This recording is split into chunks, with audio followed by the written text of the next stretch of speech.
Haber sido víctima de burlas y discriminación en su infancia le despertaron el sentido de la ironía y lo convirtieron en un prodigioso de la sátira, cuyo talento, por circunstancias de la historia, lo llevaron a tomar como blanco a la clase política nicaragüense. Su campo más fuerte ha sido la radio, pero Chuno Blandón sabe de teatro, de baile y de historia. Bienvenidos a nuestro programa de hoy.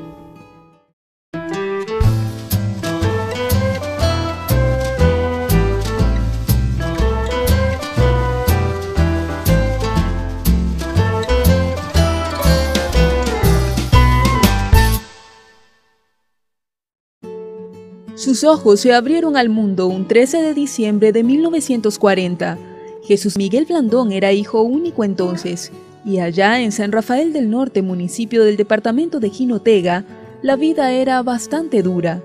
Ganarse el pan, comer lo justo, pero al mismo tiempo nutrir la imaginación en un pueblo rural y sin energía eléctrica. Teníamos una vaca en la casa. Yo tenía que ir a buscar la vaca en la mañana para desayunarme. Pues. Andaba persiguiendo a la vaca en todos los solares hasta que la traía y ya la ordeñaban, me daban la leche y me iba al colegio, a la escuela.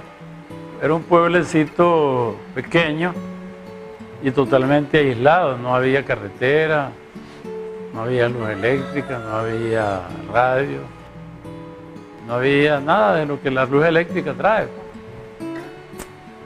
Entonces un pueblo lleno de misterios y de cuentos de aparecidos y todas esas cosas propias pues, de los pueblos.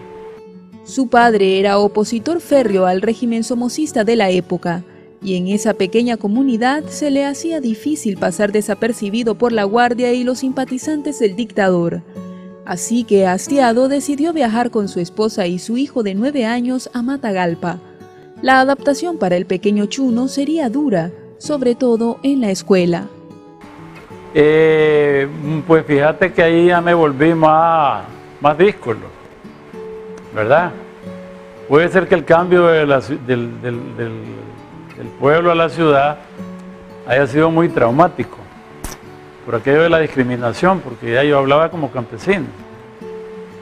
Y entonces eso provocaba la burla de todos mis compañeros. Y cuando estaba diciendo la lección me remedaban. Entonces para eso que eso generó un poco de protesta en mí. Pues. Y comencé a ser una persona muy rebelde. Muy rebelde. Me salía de clase, me iba a bañar, participaba en pleitos. Siguió siendo igual en la secundaria, pero dicen que no hay mal que dure 100 años. Chuno se cansó, y todos los años de burlas e ironías de sus compañeros eran un taladro en su mente. Aprendió a tomar las debilidades y defectos de los demás para hacer sátira, a través de la publicación de un pequeño boletín donde devolvía a sus compañeros, ahora en secundaria, lo que le habían hecho. Aquello fue un éxito que valía 25 centavos y que luego distribuyó más allá de la escuela parodiando a personajes locales. Donde me burlaba de los profesores y de los compañeros, pues. Como te digo, ya había tomado esa actitud bastante crítica, pues, y satírica. Y me defendía de los que me perseguían, pues, me golpeaban. No, dibujo, no, era sátira, versos y cosas. Dibujo nunca pude. Eran versos y... Claro, pues, sí, porque yo era de los más pequeños. Y a veces me pegaban, pues. O me robaban comida en el internado, me abrían la valija y me robaban todo lo que me habían llevado. Los mayores, pues. Entonces yo me desquitaba en esa forma. Al llegar a la Universidad del Neón, su talento satírico creció. Siguió haciendo su boletín y Carlos Fonseca Amador, su primo con quien había estrechado relaciones en la secundaria y que dirigía la revista estudiantil Segovias, le pide escribir una sección de sátira política a la que llamó Chunadas. El talento de Chuno Blandón salió a relucir. La revista era muy leída en todo el país y la universidad se convertía en un flanco de batalla contra la dictadura. La autonomía, blindada por el precepto constitucional, hacía que la universidad fuera el único territorio libre de Nicaragua en esos años de la férrea dictadura de Anastasio Somoza Debayle. Y él resentía mucho eso, de que en la universidad había libertad de pensamiento, los estudiantes podían expresarse libremente, manifestarse. Carlos Fonseca no era la única persona con la que Chuno Blandón había creado una estrecha relación. Lo hizo con muchas otras figuras que más adelante se convertirían en impulsores de la guerra contra el régimen somocista. En ese contexto, el joven asume una posición de apoyo, crea convicciones de libertad, democracia y se une a las protestas impulsadas por sus compañeros. La universidad era un campo fértil y por tanto era peligroso ser estudiante en esos años.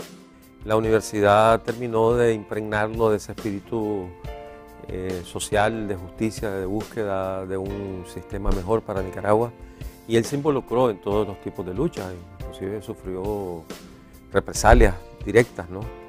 Y tuvo una participación activa en la difusión del pensamiento, llamémosle prerevolucionario. Pues no nos olvidemos que también en ese contexto, estamos hablando en los años 50, en la década de los 50, se dan fenómenos muy interesantes, entre ellos casi al final de esa década el triunfo de la Revolución Cubana, pero antes la lucha guerrillera de Fidel en la Sierra Maestra, todo eso era una motivación que había. Yo pienso, sinceramente, de que la Universidad de León fue el semillero de donde salieron las principales dirigencias que hicieron la revolución, ¿verdad? Sin, lógicamente, desconocer ni desestimar todas las luchas que precedieron, ¿verdad? Como el 4 de abril, los LAM y los molejones y toda la lucha, la larga lucha antisomocista que libró el pueblo de Nicaragua hasta culminar con la revolución en 79. Pero lo que yo considero que el Frente Sandinista tiene sus raíces en la Universidad de León. Debido a eso, la dictadura era fuerte con las protestas estudiantiles. Chuno fue parte de la masacre de 1959, año en que apenas ingresaba a la universidad.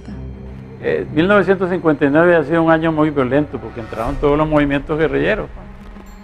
Había entrado Pedro Joaquín en Olama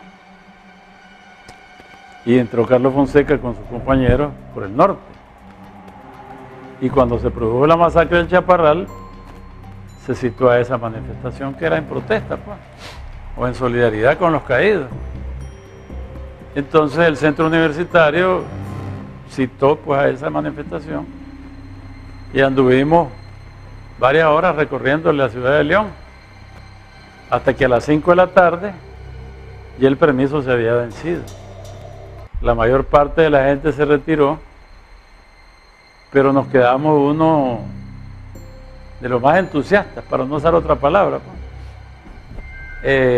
Al frente de nosotros iba Fernando Gordillo, y ahí se dio el choque con la Guardia. Eso dio cuerpo a lo que se denominó la generación del 23 de julio, también se le llama la generación de la autonomía o la generación del 59, entre cuyos miembros puedo recordar rápidamente en este momento a Fernando Gordillo, Manolo Morales, Sergio Ramírez, Vilma Núñez, Chuno Blandón, Joaquín Solís Piura, entre otros, figuras que de alguna forma tuvieron una participación en la dirección, Ramón Romero Alonso, en la dirección y conducción de los acontecimientos de protesta contra la dictadura de Somoza.